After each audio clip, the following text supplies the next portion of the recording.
Hello मेरे प्यारे student, आज के इस वीडियो में मैं आपको बताने वाला हूं बोर्ड एग्जाम में आप जीवन परिचय को कैसे लिखेंगे। जीवन परिचय लिखने का ट्रिक क्या होता है, मैं आज के इस वीडियो में सूरदास का जीवन परिचय को बहुत ही आसान तरीके से आपको बताऊंगा। ये जो सूरदास का जीवन परिचय है यह हर साल बोर्ड एग्जाम में आता है। यह जीवन परिचय वेरी मोस्ट इम्पोर्टेंट जीवन परिचय है। ये जो जीवन परिचय है आपके बोर्ड एग्जाम में 100% गारंटी है, इस बार भी बोर्ड एग्जाम में पक्का यही आएगा। हिंदी का सबसे इम्पोर्टेंट जीवन परिचय सूरदास जी का जीवन परिचय है। यहाँ आप देख सकते हैं कि यह हिंदी का पेपर है। सबसे पहले देख लेते हैं कि पेपर में कैसे पूछता है। यहाँ आप देख सकते हैं कि 26 के यहाँ पर क नंबर में यहाँ पर आपको सबसे पहले आपको यहाँ पर लेखक के जीवन परिचय देखने को मिलेंगे और उसके बाद यहाँ पर ख नंबर पर आपको कवियों के जीवन परिचय देखने को मिलेंगे। पूरा आपके जीवन परिचय जो होते हैं कवि और लेखक के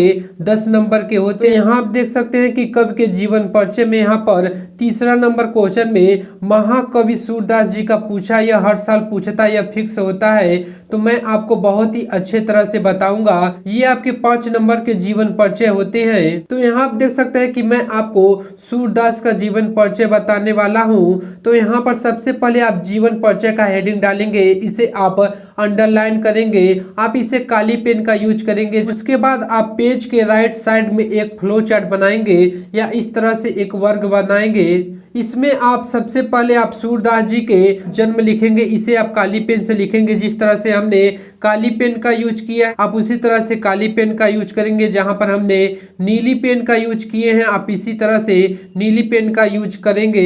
यही लिखने का सही फॉर्मेट होता है। जन्म सूरदास का कब हुआ था? सन 1478 ईस्वी में हुआ था। उसके बाद आप जन्म स्थान लिखेंगे, यानी कि उनका जन्म कहाँ पर हुआ था, तो रुनकता नामक ग्राम में हुआ था। उसके बाद आप पिता का नाम लिखेंगे। उनके पिता का क्या नाम था? तो रामदास उनके पिता का नाम था। इस फ्लो चार्ट में आप जो आपको सही से याद रहेगा उसे ही आप लिखेंगे, क्योंकि जब बोर्ड एग्जाम में एग्जामिनर कॉपी को चेक करता है तो सबसे पहले इस फ्लो चार्ट को देखता है कि क्या आपने लिखा है। यदि आप इसे सही से लिखेंगे तो ये नहीं देखेगा कि इसमें आपने क्या लिखा है, आपको पूरे 5 में 5 नंबर दे देगा। उसके बाद आप मृत्यु लिखेंगे कि यानी उनकी मृत्यु कब हुई थी? सन 1583 ईस्वी में हुई थी। उसके बाद आप उनकी भाषा को लिखेंगे, भाषा उनका ब्रज भाषा था। उसके बाद आप रचनाएं लिखेंगे, यदि आपको याद रहेगा सूरसागर, साहित्य लहरी और सुर सरावली, यानी कि इनकी 3 रचनाएं उपलब्ध है। इन तीनों रचनाओं को आप लिखेंगे।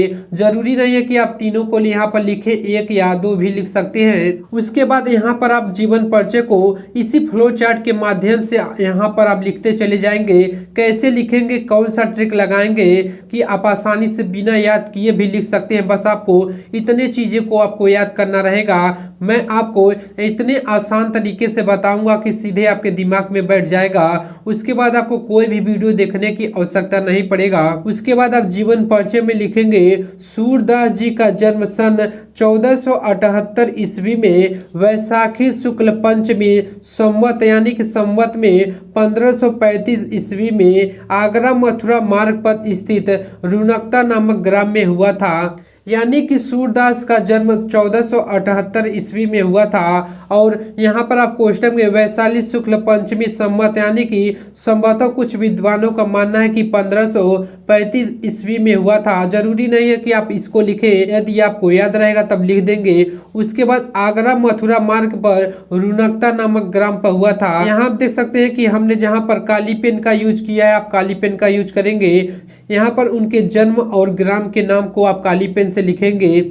उसके बाद इसमें आप लिखेंगे कि कुछ विद्वान दिल्ली के निकट से ही ग्राम में भी इनका जन्म स्थान मानते हैं, यानी कि सूरदास जी का जन्म कुछ विद्वान है जो उन्हें दिल्ली के से ही ग्राम में उनका जन्म स्थान मानते हैं। उसके बाद आप लिखेंगे सूरदास जी जन्मांध थे, यानी कि वह सूरदास जी बचपन से ही अंधे थे। इस विषय में भी कुछ विद्वानों में मतभेद है, यानी कि सूरदास जी बचपन से ही अंधे थे। इसके बारे में भी बहुत से से विद्वानों के अलग अलग मतभेद थे। यानी कि इसमें कुछ विद्वान मानते हैं कि सूरदास बचपन से अंधे थे। उसके बाद कुछ विद्वानों का मानना है कि वह बाद में अंधे हुए थे। उन्होंने स्वयं अपने आप को जन्मांध कहा, यानी कि सूरदास जी ने स्वयं अपने आप को ही जन्म से अंधा कहा है। वो जन्म से ही अंधे थे। सूरदास की रुचि, यानी कि सूरदास का रुचि था बचपन से ही भगवत भक्ति के गायन में थी। यानी कि सूरदास बचपन से, यानी कि बालकान बचपन जब छोटे थे तभी से वो भगवत भक्ति के गाया करते थे। इनसे भक्ति का एक पद सुनकर पुष्टि मार्ग के संस्थापक महाप्रभु वल्लभाचार्य ने उन्हें अपना शिष्य बना लिया था। यानी कि सूरदास जी के एक पद को सुनकर वल्लभाचार्य ने उन्हें अपना शिष्य बना लिया था। सूरदास जी का गोलोकवास मृत्यु, यानी कि सूरदास की जो मृत्यु हुई थी सन 1583 ईस्वी में हुई थी। और संवत आप यदि आपको याद रहेगा तब आप उससे आप लिख देंगे, संवत 1640 ईस्वी में हुई थी। गोसाई विठलनाथ के सामने गोवर्धन की तलहटी के परसोली नामक ग्राम में उनकी मृत्यु हुई थी। खंजन नयन रूप रस गाते पद का गान करते हुए उन्होंने अपने भौतिक शरीर का त्याग कर दिया। यानी कि सूरदास जी ने खंजन नयन रूप रस गाते हुए उन्होंने अपने शरीर का त्याग कर दिया। आप इसी तरह से बोर्ड एग्जाम में लिखेंगे।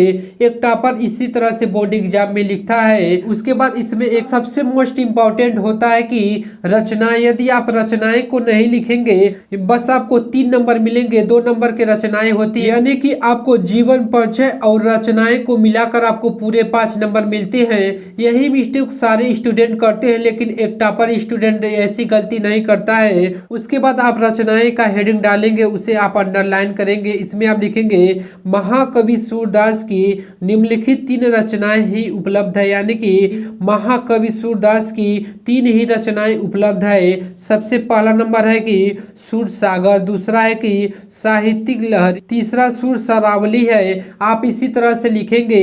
यही लिखने का सबसे बेस्ट तरीका है। इस फॉर्मेट में यदि आप लिखेंगे, जब एग्जामिनर बोर्ड एग्जाम में कॉपी को चेक करेगा तो सबसे पहले यही देखता है कि जन्म 1478 में हुआ, जन्म स्थान रुनकता में हुआ है, पिता मृत्यु भाषा रचनाएं, इसी को देखकर पूरे नंबर आपको 5 में 5 नंबर दे देता है।